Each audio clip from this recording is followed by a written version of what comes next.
Let's take a dive into Katy Perry and her relationship with the Sims franchise. Most Simmers are aware of the Katy Perry Sweet Treats pack, but if we take a step back and rewind, we see that Katy Perry's collaborations with the Sims team began way before this pack existed. The first we see of Katy featuring in a Sims game is way back in 2008 with the release of The Sims 2 Apartment Life.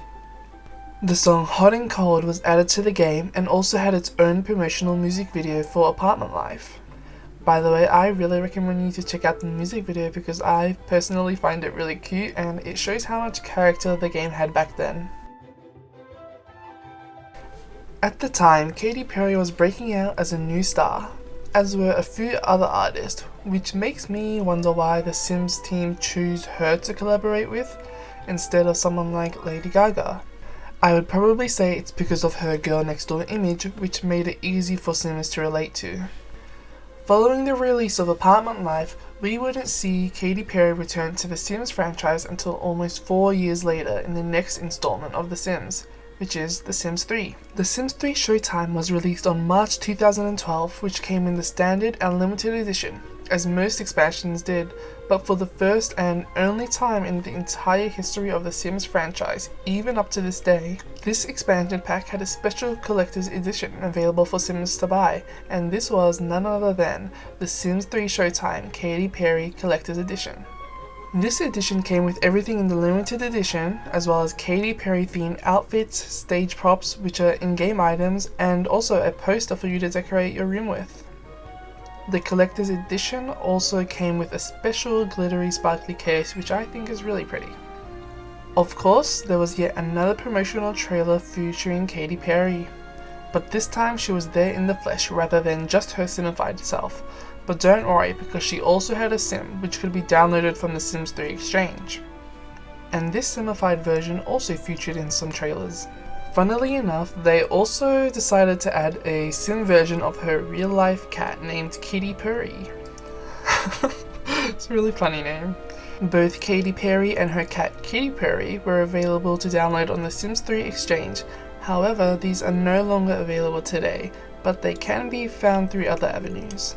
Back then, this pack was such a big thing for the simming community, and I personally remember it making the pack seem so much better than it actually was, because after all the initial hype, the Sims 3 Showtime, it fell kind of flat for me. It was not one of my favorite packs, and this trend seems to continue into the Sims 4 with its Showtime inspired pack, Get Famous, which I also didn't find much use for. But that's just my personal opinion. Katy Perry had this to say about the Sims franchise. I love how you're able to play out different stories through your Sims characters, giving them different careers and watching them succeed. It's cool to see the Sims stage performances in the Sims 3 Showtime, decked out just like my California Dreams tour. Even my cotton candy video screens are in there. I always like to think of myself as a cartoon, and now I'm a Sim. With this little quote from Katy Perry, we can see that this was also a good opportunity for her to promote her California Dreams tour. After the release of The Sims 3 Showtime Collector's Edition featuring Katy Perry, it was stated that this was not the last we would see of Katy Perry in The Sims, and boy did they not let us down. Just 3 months later, we saw the release of the Katy Perry Sweet Treats Stuff Pack. I'm sure all Simmers have heard about this pack by now, and at its release it was the most infamous pack released in The Sims thus far. Most people were either calling it a cash grab or commenting about how all the items are pretty useless to the average simmer. And many others also thought that it was items that were held back from the collector's edition of the Showtime expansion, and I can't help but agree. However, at least in this case, it was not as bad as the Cats and Dogs stuff pack. Today you will see a lot of people describing the pack as camp and iconic, but let's be real, no one was really using any of those items unless they specifically tried to make like a Candyland or something, or maybe to decorate a child's bedroom. Most of the cast items were pretty unusable too, even with the Sims 3 color wheel. I personally never owned this pack as I saw no use for it even as an 11-year-old. All the items are just an eyesore in my opinion, but today there is a CC pack by Twitter handle Little Dika, I think it's pronounced, and it is available for use in The Sims 4. Luckily for the Sweet Treats pack, The Sims 4 as a whole has had way more controversy than all the past Sims games combined, so this pack is remembered quite fondly by the fanbase as an iconic pack of the time, and to be honest, I think it deserves its iconic status, but I never want to see a pack like this ever again. Following The Sims 3 Showtime and Sweet Treats pack in 2012, Katy Perry hasn't really been involved in The Sims. I am personally hoping for a Katy Perry cameo one of these days before The Sims 5 releases, just to keep the tradition going.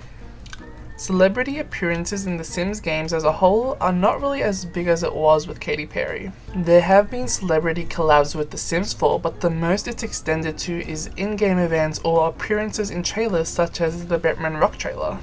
That wraps up the video and summarizes Katy Perry's involvement with the Sims franchise. This video was a trip back in time for me which I really enjoyed making, and I hope you guys all enjoyed it too. Before you go, I have a question for you.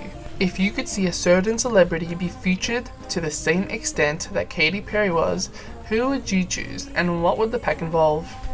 Anyways, thank you guys for watching, and please like and subscribe if you enjoyed the video, and don't forget to leave a comment.